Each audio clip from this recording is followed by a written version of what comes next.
देश भर के स्कूल्स और कॉलेजेस को शट डाउन कर दिया गया है और बांग्लादेश की सरकार ने मोबाइल इंटरनेट सर्विसेज को भी सस्पेंड कर दिया। মুক্তিযোদ্ধাদের নাতিপুতিরাও পাবে না, তাহলে কি রাজাকারের নাতিপুতিরা পাবে? इस तरीके का लो लेवल आर्ग्यूमेंट एक प्रधानमंत्री को सूट नहीं करता। बांग्लादेश की प्रधानमंत्री शेख हसीना को अब प्रोटेस्टर्स डिक्टेटर करके भी पुकार रहे हैं।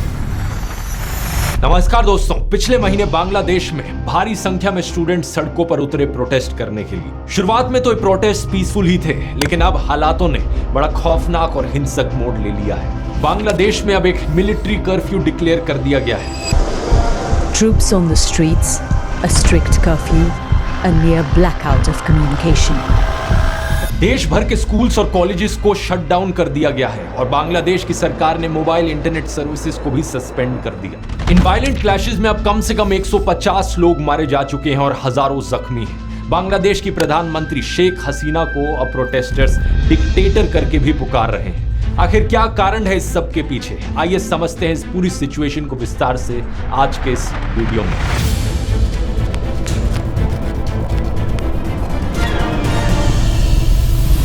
इन प्रोटेस्ट के पीछे सीधा कारण है दोस्तों रिजर्वेशन। बांग्लादेश का यूथ प्रोटेस्ट कर रहा है इनकी सरकार के कोटा सिस्टम के खिलाफ। वो कोटा सिस्टम जिसके अनुसार 56% नौकरियां बांग्लादेश के पब्लिक सेक्टर में रिजर्व्ड हैं अलग अलग सेक्शंस ऑफ सोसाइटी के लिए। इसका मतलब सिर्फ 44% ऐसी नौकरियां हैं जहां पर मेरिट के बेसिस पर नौकरी मिल सकती है। ये सिस्टम इंडिया से काफी अलग है क्योंकि यहां पर मेजॉरिटी रिजर्वेशन कास्ट के बेसिस पर नहीं बल्कि फ्रीडम फाइटर के बेसिस पर हो रही है। इसे बेहतर समझने के लिए हमें थोड़ा बांग्लादेश की हिस्ट्री में जाना होगा। आजादी मिलने से पहले जैसा कि आप जानते ही होंगे, बांग्लादेश पाकिस्तान का एक हिस्सा हुआ करता था। उस वक्त इसे ईस्ट पाकिस्तान करके बुलाया जाता था और आज के दिन के पाकिस्तान को वेस्ट पाकिस्तान कहा जाता था। उस जमाने में ईस्ट पाकिस्तान के खिलाफ सोशल डिस्क्रिमिनेशन हुई। मेजॉरिटी लोग यहाँ पर बंगाली बोलते थे और 10% से भी कम ऐसे लोग थे जो उर्दू भाषा में बात किया करते थे, लेकिन फिर भी वेस्ट पाकिस्तान ने उर्दू भाषा को इंपोज किया ईस्ट पाकिस्तान पर। इसके अलावा इकोनॉमिक डिस्क्रिमिनेशन हुई। देश के 59% एक्सपोर्ट्स ईस्ट पाकिस्तान से आते थे, लेकिन सिर्फ 25% इंडस्ट्रियल इन्वेस्टमेंट्स ईस्ट पाकिस्तान के पास जाती थी। नवंबर 1970 में जब भोला साइक्लोन आया, एस्टिमेटेड 3 लाख लोग मारे गए ईस्ट पाकिस्तान में। One of the deadliest tropical cyclones पिछली सेंचुरी का। World in 1970, a massive storm swept into the Bay of Bengal, drowning 500,000 people. It was one of the worst natural disasters anywhere.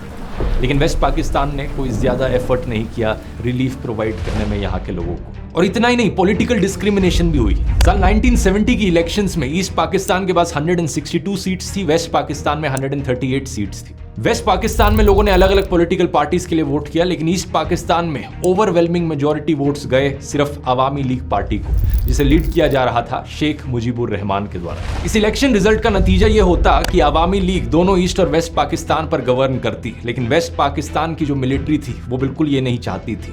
उस समय के Pakistan military के commander in chief Yahya Khan ने इस election result को accept करने से ही मना कर दिया। ईस्ट पाकिस्तान पर मार्शल लॉ इंपोज किया गया और रिस्पांस में शेख मुजीबुर रहमान ने एक सिविल डिसओबीडियंस मूवमेंट करी प्रोटेस्ट के तौर पर। इसी समय वेस्ट पाकिस्तान की मिलिट्री ने बड़े भारी स्केल पर अत्याचार किए ईस्ट पाकिस्तान के लोगों के खिलाफ। शेख मुजीबुर रहमान को अरेस्ट किया गया और लाखों लोगों को मारा गया। एक जेनोसाइड हुआ ईस्ट पाकिस्तान में। करीब 1 करोड़ लोगों को रेफ्यूज लेनी पड़ी इंडिया में। अप्रोक्सीमेटली 50% पॉपुलेशन ईस्ट पाकिस्तान की इंटरनली डिस्प्लेस हो गई इसकी वजह से। इसी के बाद ही था कि 1971 की बांग्लादेश लिबरेशन वॉर हमें देखने को मिली। ये वही वॉर थी जहां पर इंडिया ने मदद करी और बांग्लादेश को आजादी दिलाई under the prime ministership of Indira Gandhi. Mujibur Rahman, the leader of East Pakistan, declared the region an independent republic, which he said will be called Bangladesh, the land of the Bengalis. East Pakistan में जिन लोगों ने आजादी की ये लड़ाई लड़ी, जिसकी वजह से बांग्लादेश एक आजाद देश बना, ये फ्रीडम फाइटर्स हुए। यही फ्रीडम फाइटर्स आज की सिचुएशन में रेलेवेंट हैं इस कोटा सिस्टम की वजह से, क्योंकि दोस्तों बांग्लादेश के इस कोटा सिस्टम में 30% जॉब्स को रिजर्व किया गया है फ्रीडम फाइटर्स के डिसेंडेंट्स के लिए। इसके अलावा कुछ और रिजर्वेशंस हैं, जैसे कि 10% औरतों के लिए, 10% जिला कोटा है बैकवर्ड डिस्ट्रिक्ट्स के लिए, 5% रिजर्वेशन है एथनिक माइनॉरिटीज के लिए और 1% रिजर्वेशन है उन लोगों के लिए जिन्हें फिजिकल डिसेबिलिटीज हों। इन सभी नंबर्स को एड अप करोगे तो टोटल 56% रिजर्वेशन बनती है, लेकिन मेजॉरिटी शेयर 56% में से है ये 30% फ्रीडम फाइटर्स का कोटा। इस आर्टिकल को देखिए, ढाका यूनिवर्सिटी में पढ़ने वाले 3rd ईयर इंटरनेशनल रिलेशंस के एक स्टूडेंट फहीम फारूकी, जो कि एक प्रोटेस्टर भी हैं, इनका कहना है कि ये प्रोटेस्ट बेसिकली कोटा सिस्टम की रिफॉर्मेशन के लिए है। प्रोटेस्टर्स चाहते हैं कि एथनिक माइनॉरिटीज वाली रिजर्वेशन और फिजिकल डिसेबिलिटीज वाली रिजर्वेशन को छोड़कर बाकी सारी रिजर्वेशंस हटा दी जाए सरकार के द्वारा। यहां पर ये फ्रीडम फाइटर्स वाली रिजर्वेशन सबसे इंटरेस्टिंग है क्योंकि इसकी शुरुआत साल 1972 में ही हो गई थी, आजादी मिलने के सिर्फ 1 साल बाद। इनकी मिनिस्ट्री ऑफ कैबिनेट सर्विसेज ने उस साल एक ऑर्डर इशू किया था कि फ्रीडम फाइटर्स के लिए एक कोटा होना चाहिए। जिन लोगों ने अपनी लाइफ को रिस्क पर डाला, जिन लोगों ने संघर्ष किया अपने देश को आजादी दिलाने के लिए, उन लोगों के लिए 30% नौकरियां रिजर्व की जाए। नोट करने वाली बात यह है कि यह चीज सिर्फ फ्रीडम फाइटर्स के लिए एप्लीकेबल थी। बाद में जाकर 1997 में इस कोटा को एक्सटेंड कर दिया गया कि फ्रीडम फाइटर्स के बच्चों के लिए भी ये रिजर्वेशन दी जाए, और 2010 में फिर कहा गया कि उनके बच्चों के लिए भी ये रिजर्वेशन दी जाए। हालांकि एग्जैक्ट कोटा बाकी और कैटेगरीज के लिए चेंज होता रहा ओवर द इयर्स, लेकिन इन द एंड यही हुआ कि टोटल परसेंटेज 56% तक पहुंच गई। 2010 के इस ग्रैंड चिल्ड्रन वाले फैसले के बाद 2012-13 में एक बड़ी मूवमेंट भी हुई थी बांग्लादेश में इस कोटा सिस्टम के खिलाफ। इंडिया में जैसे यूपीएससी है, यूनियन पब्लिक सर्विस कमीशन का एग्जाम, ऐसे ही बांग्लादेश में है बीपीएससी का exam, Bangladesh public service commission. करीब 4 लाख ग्रेजुएट्स हर साल 3000 सिविल सर्विस जॉब्स के लिए कंपीट करते हैं बांग्लादेश में। काफी खराब हालत है और नौकरियों की सख्त कमी है। फरवरी 2018 में बांग्लादेश साधारण छात्र अधिकार संरक्षण परिषद ने रिफॉर्म्स की डिमांड करी बांग्लादेश गवर्नमेंट सर्विसेज में। उस समय भी क्लैशेस देखने को मिले उन स्टूडेंट्स के बीच में जो इसके खिलाफ थे और वो स्टूडेंट्स जो प्रो कोटा थे। लेकिन प्रेशर में आकर अक्टूबर 2018 में बांग्लादेश की सरकार ने सर्कुलर इशू किया कि 1st क्लास और 2nd क्लास जॉब्स के लिए ये कोटा सिस्टम हटा दिया जाएगा। बात यहीं पर खत्म हो गई होती, लेकिन 2021 में कुछ फ्रीडम फाइटर्स के 7 बच्चों ने हाई कोर्ट में पिटीशन डाली इस कोटा सिस्टम को हटाने के खिलाफ। और 5 जून 2024 यानी कि पिछले महीने हाई कोर्ट का फैसला आता है कि जो पिटीशनर्स कह रहे हैं वो सही है। सरकारी सर्कुलर को इलीगल डिक्लेयर कर दिया जाता है और कोटा सिस्टम को वापस इंट्रोड्यूस कर दिया जाता है। यही कारण था कि पूरे देश भर में प्रोटेस्ट फिर से जाग उठते हैं।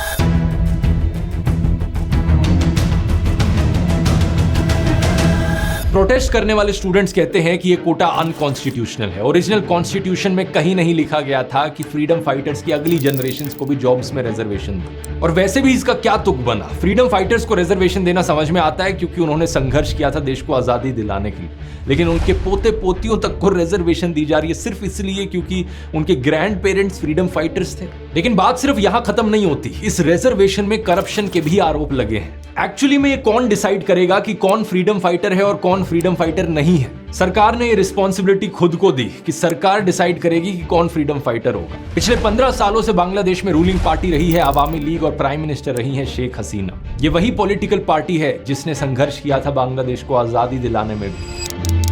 प्रोटेस्टर्स का कहना है कि ये फ्रीडम फाइटर का रिजर्वेशन आवामी लीग के लोगों को डिस्प्रपोर्शनेटली ज्यादा बेनिफिट देता है। फ्रीडम फाइटर्स की लिस्ट में जिन लोगों का नाम इंक्लूड किया गया है उन नामों को लेकर कम से कम 60,000 ऑब्जेक्शंस उठी हैं और इन ऑब्जेक्शंस को सरकार के द्वारा रिजॉल्व नहीं किया गया है। 10 जुलाई को यह बात सुप्रीम कोर्ट तक पहुंचती है और सरकार हाई कोर्ट के फैसले के खिलाफ सुप्रीम कोर्ट में जाती है अपील करने। सुप्रीम कोर्ट हाई कोर्ट के फैसले पर रोक लगा देता है, लेकिन प्रोटेस्ट रुकते नहीं है। स्टूडेंट्स और टीचर्स के अलावा बांग्लादेश की ऑपोजिशन पार्टीज भी इसमें जुट जाती हैं, जैसे कि बांग्लादेश नेशनलिस्ट पार्टी। प्रोटेस्टर्स को कन्फ्रंट करने के लिए 7,000 से ज्यादा पैरामिलिट्री के ट्रूप्स बुलाए जाते हैं। पुलिस यहां पर टीयर गैस, रबर बुलेट्स और साउंड ग्रेनेड्स का इस्तेमाल करती है। यूनाइटेड नेशंस के सेक्रेटरी जनरल की तरफ से भी स्टेटमेंट आती है कि सरकार डेमोन्स्ट्रेटर्स के खिलाफ कोई भी थ्रेट और वायलेंस ना इस्तेमाल करे। इसके अलावा प्रोटेस्टर्स और बांग्लादेश छात्र लीग के बीच में भी क्लैश देखने को मिलता है, जो कि स्टूडेंट विंग है आवामी लीग पार्टी का। दोनों साइड्स एक दूसरे को ब्लेम करती हैं। सरकार के लॉ मिनिस्टर कहते हैं कि सरकार प्रोटेस्टर्स के साथ बातचीत करने के लिए तैयार है। ये कहा जाता है कि सुप्रीम कोर्ट में एक अर्ली हियरिंग की कोशिश करी जा रही है ताकि जल्द से जल्द फैसला आए। ढाका यूनिवर्सिटी के बाहर स्टूडेंट्स नारे लगाते हैं कि हम अपने भाइयों का खून बर्बाद नहीं जाने देंगे। सरकार प्रेशर में आकर एक जुडिशियल प्रोब कमेटी की भी फॉर्मेशन करती है वायलेंस के इंसिडेंट्स को इन्वेस्टिगेट करने के लिए। आवामी लीग के जनरल सेक्रेटरी कहते हैं कि सरकार कोटाज में इंटरफेयर नहीं करेगी, सुप्रीम कोर्ट के डिसीजन का इंतजार किया जाए। लेकिन प्रोटेस्टर्स का जो मेन ग्रुप था स्टूडेंट्स अगेंस्ट डिस्क्रिमिनेशन, वो अपनी सरकार के इंटेंशंस पर डाउट करता है। उनका कहना है कि प्राइम मिनिस्टर ने एक शब्द तक नहीं बोला उन मर्डर्स पर जो उनके पार्टी के एक्टिविस्ट ने किए। इस तनावपूर्ण स्थिति के बीच प्राइम मिनिस्टर शेख हसीना की तरफ से भी बड़े इररिस्पॉन्सिबल रिमार्क्स आते हैं। वो बातों को ट्विस्ट करके कहती हैं कि प्रोटेस्टर्स को इतनी नफरत क्यों है फ्रीडम फाइटर्स से। अगर फ्रीडम फाइटर्स के ग्रैंड चिल्ड्रन को रिजर्वेशन के बेनिफिट्स नहीं मिलेंगे तो क्या रजाकार्स के ग्रैंड चिल्ड्रन को बेनिफिट्स दिए जाएंगे? सिर्फ प्राइम मिनिस्टर शेख हसीना ही नहीं बल्कि इनके social welfare minister Dipu Moni और state minister of information and broadcasting Mohammad Ali Arafat की तरफ से भी सिमिलर स्टेटमेंट्स दी जाती हैं रजाकार को लेकर। आखिर क्या है ये रजाकार? रजाकार दोस्तों एक पर्शियन शब्द है जिसका मतलब होता है वॉलंटियर या हेल्पर। लेकिन 1971 की वॉर में रजाकार वाहिनी एक पैरामिलिट्री ग्रुप था जो एक्चुअली में वेस्ट पाकिस्तान की आर्मी को सपोर्ट कर रहा था। दूसरी तरफ मुक्ति वाहिनी था जो बांग्लादेश की आजादी के लिए फाइट कर रहा था। इस रजाकार वाहिनी में करीब 50,000 लोग थे जिन्होंने वेस्ट पाकिस्तान की आर्मी को सपोर्ट किया और ईस्ट पाकिस्तान के लोगों पर हो रहे अत्याचारों को इनकरेज किया या उसमें भाग लिया। 1973 में जब शेख मुजीबुर रहमान की सरकार बनी तो उन्होंने international crimes tribunal act introduce किया इन्हीं रजाकार लोगों को ढूंढने के लिए और पनिश करने के लिए। एंथ्रोपोलॉजिस्ट नयनिका मुखर्जी नोट करती हैं कि करीब 37,000 रजाकार्स को आइडेंटिफाई किया गया। इनमें से करीब 26,000 को माफ कर दिया गया सरकार के द्वारा और बाकियों को पनिश किया गया या तो जेल में डालकर या उनका ट्रायल अभी भी चलता रहा। कुछ ट्रायल्स तो इतने लंबे चले कि 2022 में भी रजाकार वाहिनी के 6 मेंबर्स को फांसी की सजा सुनाई गई फॉर क्राइम्स अगेंस्ट ह्यूमैनिटी। तो पॉइंट आप यहां समझ सकते हैं क्या है दोस्तों। बांग्लादेश में रजाकार का मतलब है गद्दार, एंटी नेशनल, देशद्रोही। और अगर कोई सरकार के खिलाफ प्रोटेस्ट कर रहा है इस रिजर्वेशन को लेकर, क्या उन्हें देशद्रोही कहना सेंस बनाता है? कोई सेंस नहीं बनाता। ये वही पुरानी स्ट्रैटेजी है कि सरकार को पसंद नहीं आया कि लोग सरकार के खिलाफ बोल रहे हैं तो उन्हें देशद्रोही घोषित कर दो। लेकिन सच बात तो यह है, जैसा अमेरिकन ऑथर और एक्टिविस्ट एडवर्ड एबी ने लिखा था, A patriot must be ready to defend his country against his government। एक सच्चा देशभक्त अपनी सरकार से भी अपने देश को डिफेंड करता है। डेमोक्रेसी का मतलब सिर्फ ये नहीं होता कि 5 साल में एक बार वोट करने चले जाओ। डेमोक्रेसी एक डायनेमिक सिस्टम होता है जहां पर लोग पॉलिटिकली अवेयर होने चाहिए। जनता बार बार देश की सरकार को अकाउंटेबल ठहराते रहे, जांचते रहे कि सरकार सही काम कर रही है या नहीं कर रही, और जरूरत पड़ने पर सरकार के खिलाफ भी खड़ी हो। प्रधानमंत्री शेख हसीना का ये कमेंट प्रोटेस्टर्स पर एक क्लियर कट एग्जाम्पल है स्ट्रॉ मैन फैलेसी का। इसका मतलब है कि आप दूसरे की आर्ग्यूमेंट को गलत तरीके से प्रेजेंट कर रहे हो और उसे तोड़ मरोड़ के पेश कर रहे हो। अगर प्रोटेस्टर्स कहते हैं कि वो उस रिजर्वेशन के खिलाफ है जो फ्रीडम फाइटर्स के पोते पोतियों को मिलने लग रही है, तो इसका मतलब ये कैसे हो गया कि वो फ्रीडम फाइटर्स को डिसरिस्पेक्ट कर रहे हैं? जब प्रधानमंत्री शेख हसीना की सरकार ने खुद इस रिजर्वेशन को हटाया था 2018 में, तो क्या वो भी फ्रीडम फाइटर्स को डिसरिस्पेक्ट कर रही थी? इस तरीके का लो लेवल आर्ग्यूमेंट एक प्रधानमंत्री को सूट नहीं करता। मैं रिक्वेस्ट करूंगा प्राइम मिनिस्टर शेख हसीना से, थोड़ी मर्यादा रखिए। प्रोटेस्टर्स की डिमांड कोई अनरीजनेबल नहीं है। लेकिन अब इस मुद्दे पर दोस्तों हमारे इंडिया के गोदी पत्रकारों की भी जरा नॉनसेंस सुनिए।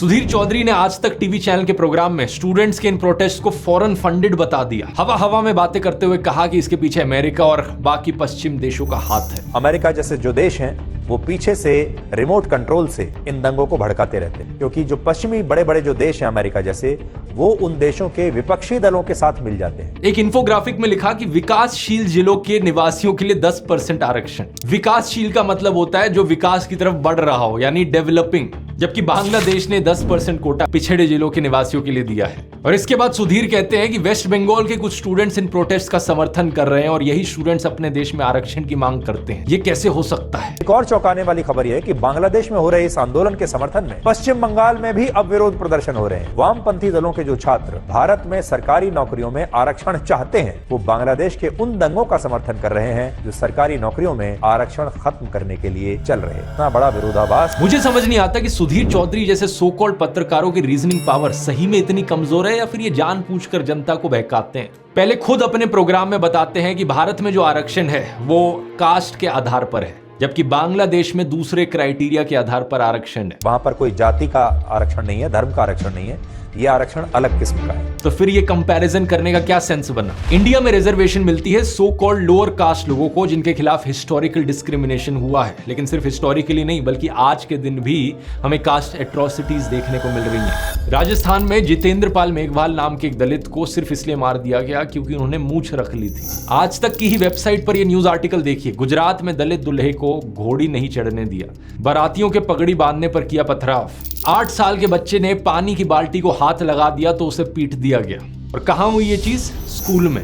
सिख धर्म तो इगैलिटेरियनिज्म की प्रिंसिपल्स पर शुरू हुआ, यानी कि सब बराबर हैं, जातिवाद खत्म करो। लेकिन आज पंजाब में दलित सिखों के लिए अलग गुरुद्वारे देखे जा सकते हैं। और प्रिविलेज ब्लाइंडनेस में डूबे हुए गोदी पत्रकारों के हिसाब से तो जातिवाद है ही नहीं देश में।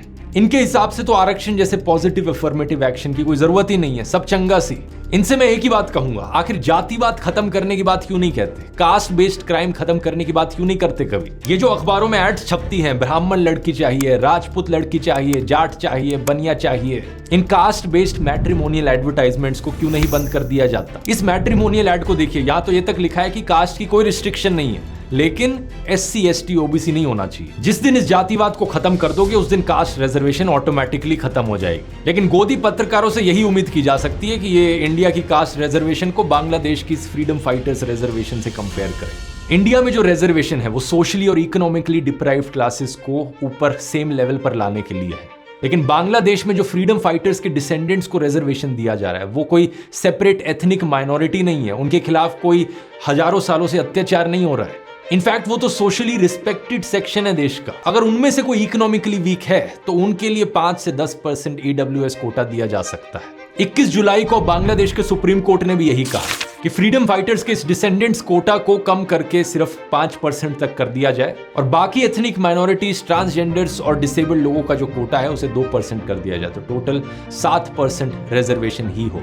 अब मेरा पर्सनली मानना है दोस्तों, बांग्लादेश में जो प्रोटेस्ट उठे इनके रिजर्वेशन के खिलाफ, ये सिर्फ एक सिम्टम है। असली बीमारी जो यहाँ पर है वो है अनएम्प्लॉयमेंट की। और इंडिया जैसे ही बांग्लादेश में भी बेरोजगारी एक बहुत बहुत बड़ी प्रॉब्लम बन चुकी है। पब्लिक एडमिनिस्ट्रेशन मिनिस्टर फराद हुसैन ने बताया पार्लियामेंट को फरवरी में कि 5 लाख से ज्यादा पोस्ट वेकेंट थी इनके देश में।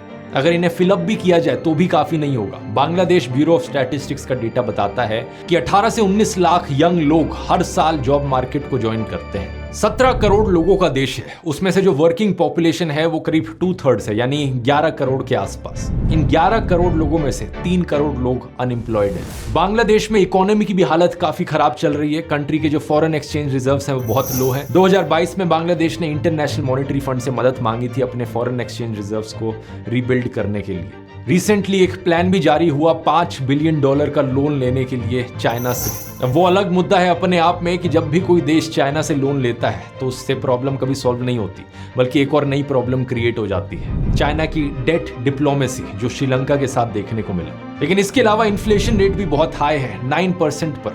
लोगों का खर्चा बढ़ रहा है और लोगों के पास नौकरियां नहीं है। तो रिजर्वेशन सिस्टम को इंप्रूव करना तो सिर्फ पहली स्टेप है। अगर लॉन्ग टर्म में यहाँ पर सोल्यूशन निकालना है तो सरकार को फोकस करना होगा जॉब्स क्रिएट करने पर। और इन इकोनॉमिक मुश्किलों के अलावा प्राइम मिनिस्टर शेख हसीना की पॉलिटिकल मूव्स पर भी सवाल उठाए गए। जनवरी में उन्होंने अपनी 4th कॉन्जिक्यूटिव टर्म जीती, लेकिन इलेक्टोरल रिगिंग के बड़े बाहरी आरोप लगाए गए थे। इसी प्रोटेस्ट में पोस्टर्स और स्लोगन्स भी देखने को मिले जहां पर उन्हें डिक्टेटर बुलाया गया, जैसे कि ये स्लोगन, तुई के अमी के रजाकार रजाकार, के बोलचे साइराचार साइराचार। इसका मतलब है मैं और तू कौन, रजाकार रजाकार। ऐसा किसने कहा? Dictator dictator. उम्मीद है प्राइम मिनिस्टर शेख हसीना अपने देश के लोगों की प्रॉब्लम्स को समझ पाएंगी और एक पॉजिटिव अप्रोच यहाँ पर ले पाएंगी। अगर आपको ये वीडियो पसंद आया तो बांग्लादेश की पूरी हिस्ट्री पर मैंने एक डिटेल्ड वीडियो बनाया है कि एग्जैक्टली 1971 की वॉर में क्या हुआ था। यहाँ क्लिक करके देख सकते हैं। बहुत बहुत धन्यवाद।